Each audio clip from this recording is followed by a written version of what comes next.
Takot at pagkalito ang idinulot ng malakas na lindol sa mga taga Davao City.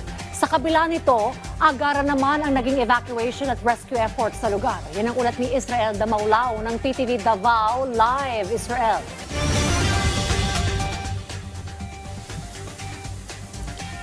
Dayan nataranta ang mga residente sa Davao City matapos maranasan ng magnitude 7.4 na lindol na nakasentro sa munisipalidad ng Manay sa Davao Oriental pasado alas 9 ng umaga, Oktubre 10 ngayong taon.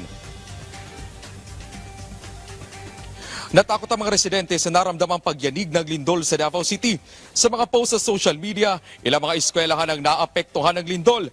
Mabilis naman na naka-evacuate ang mga estudyante at sinuspinde ng Davao City LGU ang mga klase at trabaho sa syudad. Mabilis din lumabas ang mga empleyado sa isang BPO company sa Lapu-Lapu Street kung saan ilang mga debris ang nahulog.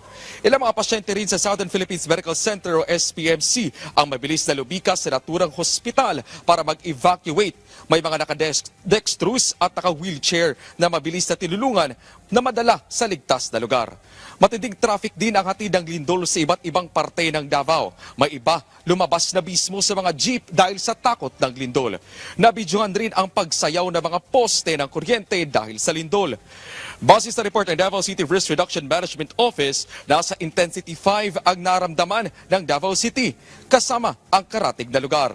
Patuloy naman ang aksyon at pag-deploy ng Davao City Emergency Response Team kasama ang CDRRMO, City Health Office at City Engineers Office, Office of the City Building Official para sa mas mapadali ang pag-assess at matulungan ang mga apektadong individual. Patuloy rin ang pag-monitor ng Davao CDRRMO sa mga coastal areas at koordinasyon sa iba pang mga ahensya para sa mga posibleng mga aftershocks.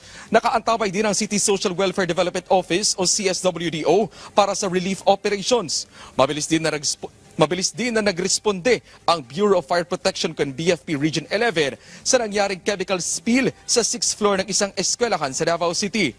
Patuloy na nagsasagawa ng containment operations para makontrol ang chemical spill at maiwasan ang exposure at hazards ng mga individual sa naturang eskwelahan. Kani-kanina lamang, pasar alas 3 ng hapon ay nakaranas tayo ng ang ilang aftershocks dito sa Davao City.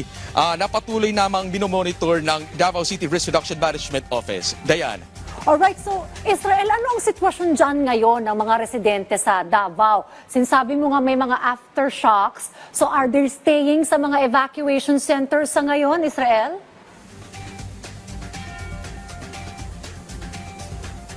Dayan, patuloy pa rin na sinisiguro ng Davao City LGU na ligtas ang ating mga residente dito sa Davao City. Ang iba ay nasa ospital na nang dahil na rin sa nangyaring mga minor injuries na naranasan ng mga residente sa Davao City. Maraming salamat at ingat kayo dyan, Israel Damaulao ng PTV Davao.